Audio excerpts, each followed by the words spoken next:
situation s'empire à travers le ciel.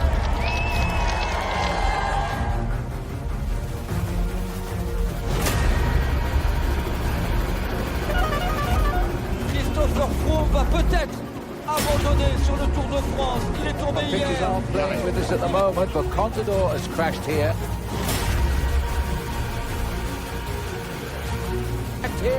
And this could be the end of second place in the Tour de France. There's 34 seconds and 42 seconds. The gaps of Pino and Perro behind Valverde.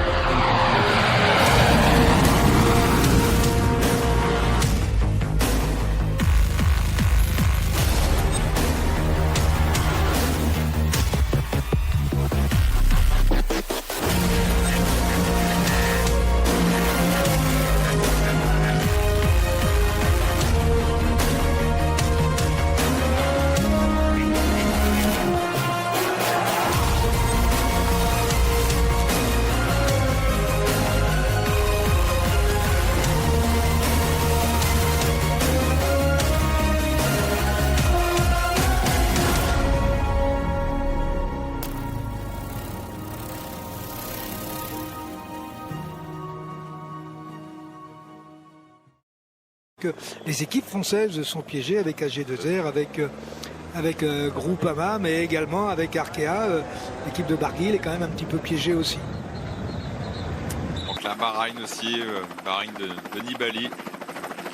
Donc si je vous entends, on pourrait penser que cette contre-attaque finalement n'est pas composée avec les équipes souhaitées et qu'elle risque d'être rejointe par le peloton assez rapidement. Forcément, ça oblige surtout des équipes à rouler derrière, à se découvrir et à s'employer pleinement.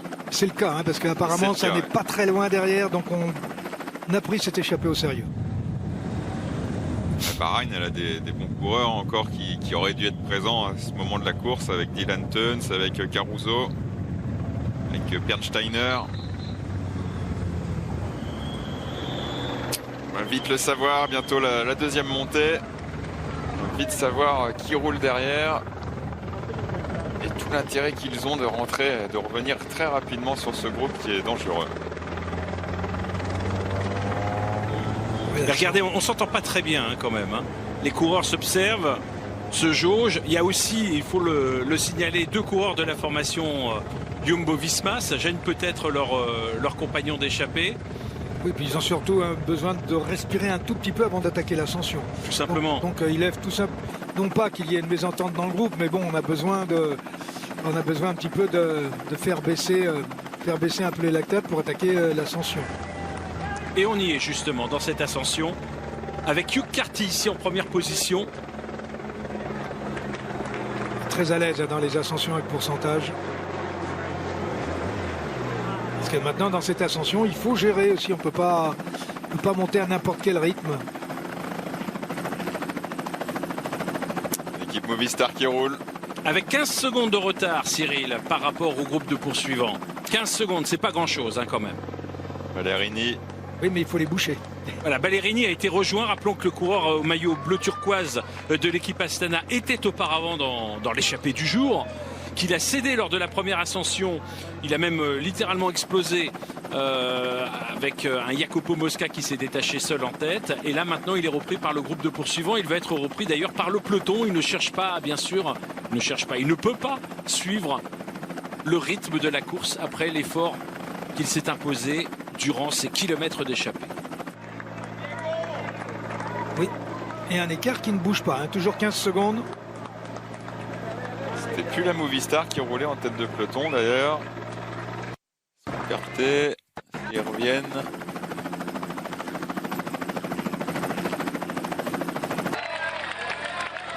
On retrouve l'homme de tête dans les pourcentages les plus forts de cette côte de San Luca, Jacopo Mosca. Mosca qui n'en est pas à sa première échappée au long cours hein, sur le Tour d'Émilie, puisqu'il y a 2 ans déjà, il était présent dans cette échappée, parti pratiquement dès le départ.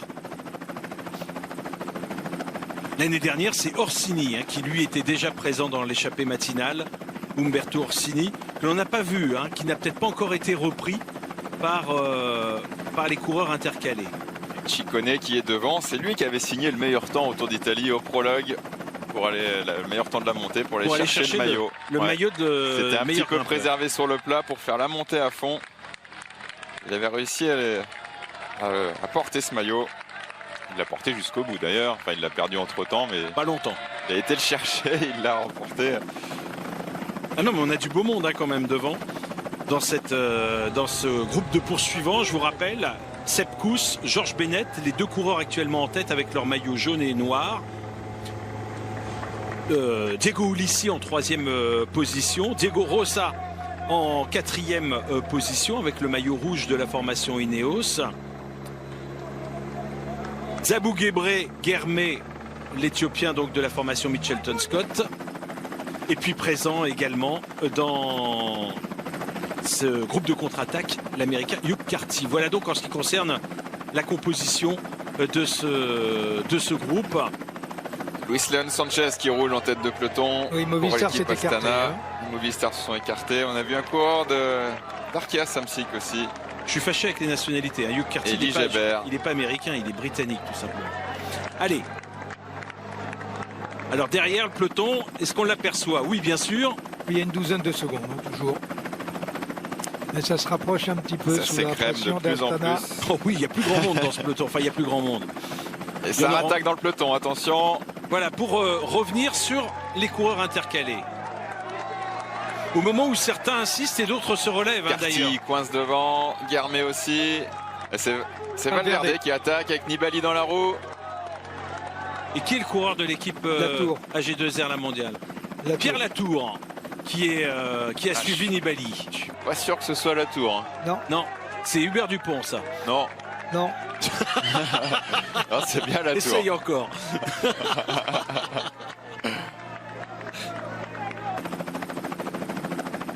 Voilà, on va vers un regroupement partiel et pas général. Oh là là là là, ça écrème de partout.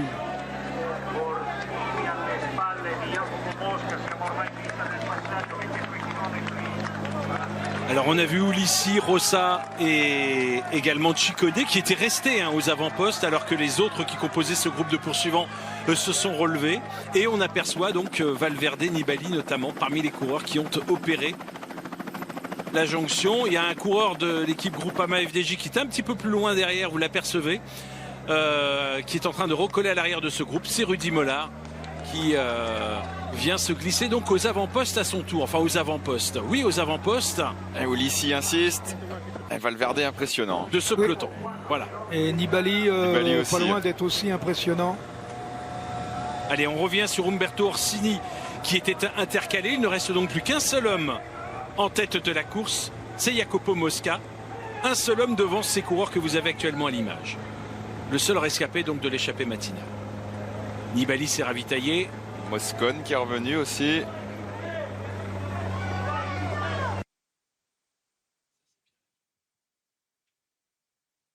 Allez, Jacopo Mosca qui est passé en tête sur la ligne d'arrivée.